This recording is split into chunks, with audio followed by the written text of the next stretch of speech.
Agora tem uma questão assim, você trouxe um ponto importante que as pessoas falam sobre isso a partir de suas experiências. Você também fala sobre isso a partir da sua experiência. Sim. Eu acho que a gente falar sobre isso a partir das nossas experiências não é um problema. Sim. A gente só não pode querer que as nossas experiências sejam a decisão final do que vai legislar sobre a vida de 1 milhão de pessoas.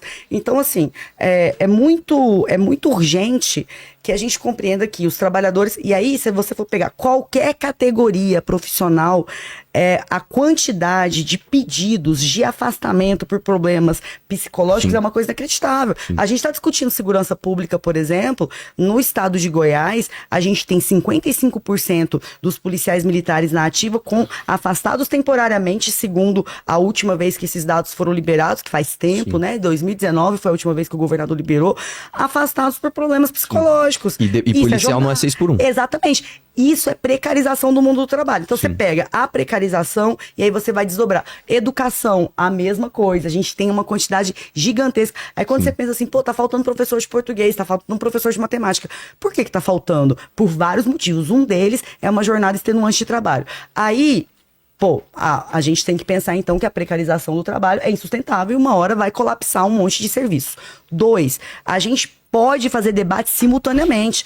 A gente tem que discutir sindicato? Tem que discutir sindicato. Eu não discordo. Sindicatos são muito importantes? São muito importantes, porque existem categorias que só conseguem se mobilizar a partir de sindicatos.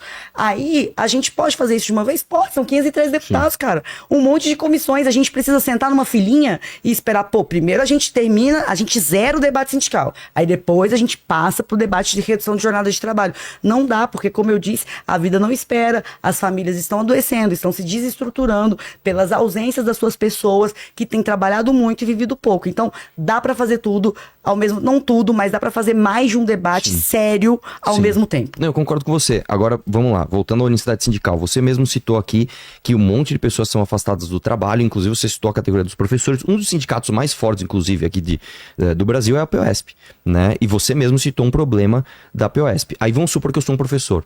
Eu não quero ser representado pela PSP, porque eu não quero, porque eu acho que eles não me representam. A unicidade sindical é um problema, porque eu não consigo achar um outro sindicato, que não existe, que possa me representar. Você sabe que, na verdade, é tipo partido nos Estados Unidos. Parece que só tem 2, mas tem um monte. Sim, lá tem mais de 2.000 partidos. Exatamente. Então, tipo, o sindicato de professores, ou trabalhadores na educação, né? Porque hoje em dia, a maioria dos sindicatos da educação é para professor e administrativo, não é só para professor. Você tem os sindicatos menores, divergentes, que atuam, sim. Lá em Goiás mesmo, eu como vereadora, eu recebo o Sintego e eu recebo o Sinced, que são sindicatos divergentes que vivem tretando entre si, e os dois existem. E os dois têm condições de mobilizar. Mas um é o legitimado, que é o Sintego. Exatamente. Aí vem essa discussão. Existem outras formas de organização de trabalhadores? Existem. Qual é o que a gente tem que calibrar? A legitimidade. Ou seja, as coisas já estão acontecendo, elas não estão preto no branco, mas a gente tem que calibrar a legitimidade. Então, eu acho que é o seguinte, uma legitimidade forçada, a partir de uma unicidade sindical, ela não é uma legitimidade legítima, ela não é verdadeira, ela não é espontânea. Eu acho que as próprias pessoas poderem escolher, eu acho que é um sinal claro de escolha daquelas pessoas de serem representadas por aquele sindicato ou não. Por exemplo, teve um sindicato agora, foi no ABC, que acabou de acontecer. Eles falaram, quem não quiser pagar o imposto sindical, entra no site. O site saiu do ar. Eles falaram, não, então vai ter que ser presencial num dia só. Eles fizeram de propósito para a fila dobrou o quarteirão. Certo. Então, eu acho que é muito nítido, é muito claro que nós temos uma crise de representatividade do trabalhador no Brasil através dos sindicatos. Eu acho que isso está muito claro. Então, é por isso que eu boto tanto assim. A gente não vai conseguir fazer um debate sério se a gente tiver 16 mil sindicatos com todos esses privilégios. Mas entendeu? me responda uma coisa, da sua avaliação. Suponhamos que a gente avançasse nessa direção que você propõe. Aí, isso resolveria a questão para a gente ter um clima propício para uma redução de jornada de trabalho que fosse aceito pelos grandes empregadores? Então, a minha resposta ela é amarga porque ela não é tão simples. Então isso resolve o problema. Não, isso é um passo. Por isso que é legal fazer um debate assim, porque não fica aquela coisa de lacrar. Você é de esquerda, você é comunista, não, você é de direita, você é contra o ditadura militar. Exatamente. Eu acho que fica uma coisa mais legal porque é o seguinte, eu tô discutindo só o primeiro degrau. Eu acho que sindicato é um dos problemas. Por que nós temos muitos sindicatos? Por que esse é o primeiro degrau? Por que a jornada... Eu citei agora, mas eu posso inverter. Eu posso trazer outro aqui. Justamente. Mas eu queria entender se isso pra você de fato é o primeiro degrau ou se você for um exemplo aleatório. Eu falei um exemplo aleatório, porque na verdade é o seguinte, eu estou discutindo um dos degraus, porque na verdade o sindicato, inclusive, o agigantamento do número de sindicatos no Brasil vem justamente por conta de um ambiente que nós temos absolutamente hostil aos empregadores e aos empregados. Por exemplo, como eu falei, a primeira pergunta que eu falei você não acha que a gente tem que reduzir, por exemplo, a justiça do trabalho? Eu acho que isso é um absurdo. Eu tenho alguns dados aqui, se eu tiver algum tempinho só para mostrar para você, né? A gente não vai conseguir discutir jornada de trabalho ou fazer um debate sobre jornada de trabalho se nós temos uma justiça como essa daqui. É o mesmo gráfico que eu mostrei pro Alfredinho, se puder, desculpa. Aí. Se puder mostrar aqui, ó, só para vocês terem uma ideia do número aqui, tá? Isso aqui é quanto gasta. É quanto nós gastamos. Tá sem dinheiro em gráfico. Você viu só? Branco. Não, e pior que é o seguinte, nem um gráfico colorido. Eu vim lá de Goiânia pra debater. O gráfico tá preto e branco, eu bicho. comprei uma pasta na Calunga agora, meu. Nossa. E ó, tá escondendo um teco do gráfico. Mas basicamente o gráfico diz o seguinte, ó.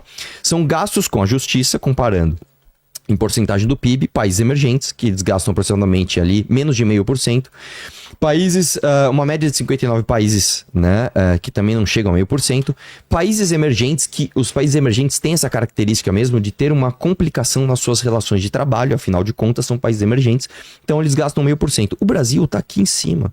A gente gasta mais de 3 vezes mais do que os outros países estão gastando. Então, isso aqui, independente, antes da gente abrir isso aqui, entender o diagnóstico, é nítido, isso aqui, vamos supor que a gente fosse médico, a gente olhar isso aqui, ó, existe uma febre aqui. Qual é a razão da febre? A gente pode discutir, mas eu acho que tá claro que a gente tá errado. Não é possível que a gente tenha que gastar 1,5% do nosso PIB com justiça do trabalho.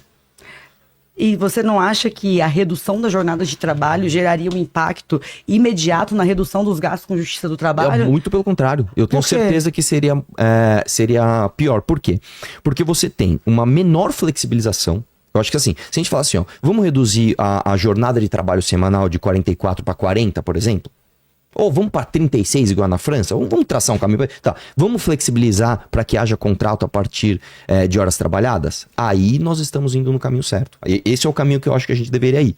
Porque, por exemplo, a nossa legislação hoje, ela é baseada, enfim, tem toda a história na Carta da Lavoura, etc, etc. Mas ela é baseada basicamente na primeira metade, né? E na metade do século XX, onde a gente era uma sociedade que a grande massa da força de trabalho ou estava completamente fora da formalidade nos campos, ou estava em indústria. Então você tinha lá indústria é o seguinte, é de segunda a sexta ou de segunda a sábado.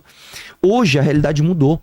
Hoje, inclusive, eu posso até te mostrar outros dados aqui, eu trouxe até do Banco Mundial, para mostrar que hoje o grande setor responsável por 70% das contratações é o setor de serviços. E o setor de serviços ele é muito menos engessado. Por exemplo, vamos supor que eu dou sempre esse exemplo, vamos supor que eu sou um prestador de serviço de TI. Eu não tenho um horário de segunda a sexta para resolver problemas. Pode ser que dê problema no domingo à noite. Por exemplo, ele vai fazer uma live no domingo à noite. Eu sou o técnico de TI daqui. Eu tenho que trabalhar no domingo à noite. Segunda de manhã não tem nada a fazer. Então, eu acho que, assim, talvez assim, é que você me fez um questionamento muito bom. Qual que seria o primeiro degrau? Talvez, né? Eu tô brainstorming aqui, tá? Talvez o primeiro degrau seria a gente pautar a flexibilização da contratação do trabalhador por hora. Interessante isso, porque a gente, em tese, não por hora, mas em tese a gente já percorreu o primeiro degrau e depois ele tinha um abismo, que foi a reforma trabalhista.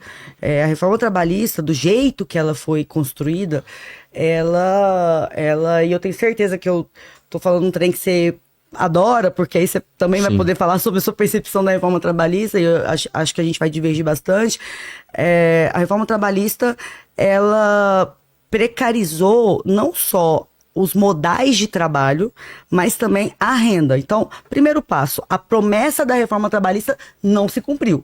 Isso a gente pode discutir. A promessa é de que a gente reduziria o desemprego e que a gente aumentaria a renda das pessoas. Enfim, não se cumpriu, a gente sabe disso.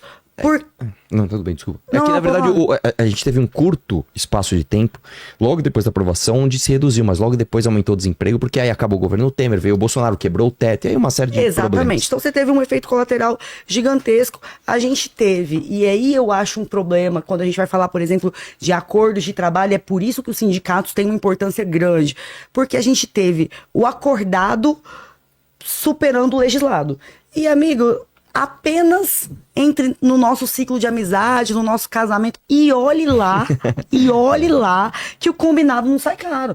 Quem dera que isso fosse parâmetro de alguma coisa. Então a gente teve o acordado em cima do legislado, a gente teve alguns direitos que foram adquiridos, que foram desmontados de maneira sutil, como, por exemplo, o direito de parcelar as férias em até 3 vezes. Então, você manteve o direito de férias, mas você pode parcelar em até 3 vezes com o imperativo do empregador. Então, meu filho tira férias 2 vezes por ano, mas o meu patrão não quer me deixar viver esse momento. Então, eu vou ter que tirar 10 dias de férias em setembro, que é um mês que não dá para ir para lugar nenhum. Enfim, só trazendo um exemplo básico. Esse é um efeitinho colateral da reforma trabalhista. Ela não conseguiu, com toda a sua flexibilização, que precarizou o salário, esse é o ponto, precarizou o salário na entrada, porque criou mecanismos como o trabalho intermitente. Então, a gente não tem um ambiente de trabalho no Brasil que nos permita avançar nesse sentido sem uma legislação que seja clara. E aí, vou te dar um exemplo, que eu acho que você vai curtir da gente falar sobre isso também, que é a PEC das domésticas. O argumento mais imediato quando a gente fala de PEC das domésticas é dizer, aumentou a informalidade. Sim. É verdade, aumentou a informalidade. Acontece que as domésticas brasileiras, antes da PEC das domésticas, você sabe disso... Já eram bastante informais, inclusive. Não é só isso. Na formalidade, ela tinha que trabalhar sábado e domingo. Ela tinha que ficar... fica aí mais umas horinhas, porque eu vou receber meus amigos para jantar. Hoje você pode esticar mais um pouquinho, que meus amigos vão jantar. Não recebiam hora extra, não recebiam adicional noturno, não recebiam por fim de semana, porque ela tinha aquela relação com aquele empregador. Então, a lei, ela foi aprimorada nesse sentido. Então, a contabilização da hora extra, ela veio com a PEC das domésticas. Não, na verdade não, porque é o seguinte, quando você tem uma doméstica trabalhando formalmente, a lei já impõe, isso é uma imposição, tanto de horas que ela vai trabalhar, inclusive como que ela vai dividir essas horas, que é onde eu discordo mais. Agora, se, por exemplo, ela faz uma hora extra e ela não recebe, isso é uma inadimplência. Justamente, acontece que com a PEC das domésticas a gente aprimorou mecanismos para que esses direitos da empregada doméstica, e é importante a gente entender também que é bem diferente a relação da empregada doméstica com o empregador de alguém que trabalha para uma empresa, porque a empregada doméstica não está ali para gerar lucro, né? A família quer o serviço, ela não vai gerar lucro com isso, como é o caso de outras categorias profissionais. Então, são questões diferentes. Mas eu trouxe esse exemplo para dizer que no caso da PEC das domésticas, por exemplo, a gente teve um aumento da informalidade, mas a gente teve também um aumento do ganho real dessas trabalhadoras, que elas fizeram opção. No meu caso, eu tenho, e eu não gosto de chamar de secretária, ajudante do lar, eu tenho uma empregada doméstica, eu e meu esposo trabalhamos o dia inteiro, a gente assina a carteira, a gente paga férias, ela trabalha de segunda a sexta no horário fixo, normal. Já tivemos diarista. E aí, muita gente, qual que era o argumento que as pessoas tinham? Quando essa PEC for aprovada, essas mulheres nunca mais vão arrumar emprego, porque ninguém vai querer ter uma doméstica. Não, só vai querer ter uma doméstica quem pode pagar por ela. Se você não puder pagar por ela, você lava a sua privada. Se você não quiser lavar a sua privada nem pagar por ela, você morra na sujeira, não tem problema. Hoje, você entra nos grupos, tem até uma página que eu amo, que é Vagas Arrombadas, que vai divulgando aquelas vagas horríveis, que ninguém quer pra você ou pra quem você ama. Você entra lá e tá um monte de gente reclamando. Tá muito difícil arrumar uma diarista hoje em dia, porque qualquer coisinha elas cobram R$300. Pô, a gente conseguiu fazer com que essa mulher enxergasse o valor do trabalho dela, e ela pode ser CLT, que é o caso da Cláudia, que trabalha comigo, ou ela pode cobrar R$300 a diária, e se você não tiver como, você não paga. Mas... Essa é uma mudança de mentalidade, essa é uma mudança de paradigma, que é resultado positivo da PEC das domésticas. Isso eu vou te dizer por que eu não acho que isso seja verdade. Primeiro porque é o seguinte, porque... de fato, cara, você contratar uma pessoa e pagar o preço que ela quer, não é uma questão legal. Se você está contratando ela, inclusive na informalidade, é uma livre negociação entre a diarista e a pessoa. E quando você, inclusive, compara os trabalhos como esse, que são considerados subemprego no resto do mundo, onde não tem nenhuma legislação, você ganha mais. Né? Então, por exemplo, você vai ser pintor aqui no Brasil, você vai ser pintor em qualquer outro lugar do mundo desenvolvido, você ganha mais lá fora. E lá, justamente, são trabalhos desregulamentados. Então, aqui no Brasil, a gente não consegue fazer essa associação que, a partir da PEC, as empregadas começaram a ganhar mais. Isso não é verdade. Se você pegar o valor da diarista de 40 anos para cá até hoje, ele só teve aumento. Como tudo. Então não dá para dizer a partir da PEC você teve um aumento real de ganho. Não, você teve um pequeno aumento real de ganho para aquelas pessoas que escolheram a formalidade. Porém, você teve um aumento das pessoas escolhendo justamente a formalidade. Aí vem aquele questionamento, e eu não quero aqui, pelo amor de Deus, eu tô fazendo de tudo para não parecer lacrador, não é nada disso. Fica um questionamento muito simples. Se a regulamentação é tão boa, por que as pessoas escolhem mais a informalidade? É simples, é um questionamento muito simples. Se passaram uma lei que é boa, por que eu escolho trabalhar fora dessa lei?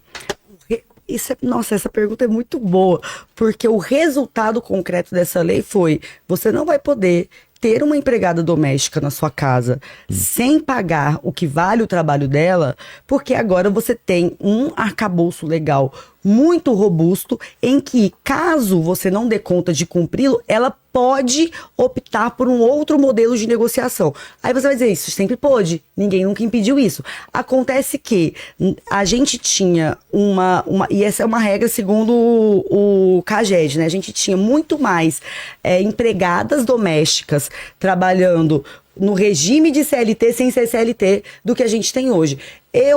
Inclusive, fiz essa conversa com a Cláudia. A Cláudia, só um parêntese, a Cláudia que trabalha comigo, ela é venezuelana, veio refugiada, achei ela numa iniciativa de um projeto social do mandato e trouxe ela para trabalhar lá em casa. A partir do momento que ela conseguiu ter documento no Brasil, a gente assinou a carteira dela e eu apresentei. Ela ficou muito maravilhada, porque a gente não tem essa seguridade para trabalhadores domésticos em outros países da América do Sul, como a gente tem aqui, né? Então ela ficou encantada, ela quis isso, enquanto outras pessoas falam, não, eu não quero, eu quero o meu FGTS na minha mão, que é uma discussão que precisa ser feita. Agora, eu trouxe um ponto que não pode passar batido, Arthur, que é o seguinte: nós estamos, a PEC das domésticas, e você trouxe um outro exemplo, o pintor, por exemplo, o pintor que vai prestar o serviço para pintar a sua casa, ele não é funcionário, ele não é seu funcionário. Exatamente. Se você tem uma empresa, você tem uma empresa, uma indústria farmacêutica, todo mundo que está na sua linha de fábrica é seu funcionário para te dar lucro. Se você tem uma empresa de leite, todo mundo que está na sua linha de fábrica está ali para te dar lucro. Então não pode ser equiparado aos mesmos parâmetros de reflexão e de construção legal a quem trabalha para você para prestar um serviço para reformar sua casa. É que você está usando um parâmetro que é o seguinte: ele está te gerando lucro ou não? Então, por exemplo, eu posso dizer que eu tenho uma empresa e essa empresa tem um serviço de limpeza. Não, mas serviço de limpeza não me gera lucro. Claro que gera, porque o serviço esse serviço de limpeza gera a limpeza da sua empresa, que faz com que ela dê lucro. Eu tenho um profissional de TI que está aqui para resolver problema. Ele não me dá lucro, ele não tem meta de venda, mas ele me dá lucro porque ele ajuda a manter todo o sistema aqui. Então, esse parâmetro que você está usando, o funcionário ele está diretamente ligado ao lucro ou não? Isso não é um parâmetro, acredito eu, não é um parâmetro bom para você medir qual é o tipo de regulamentação que você vai ter para cada trabalho, porque ele simplesmente tem muitas exceções.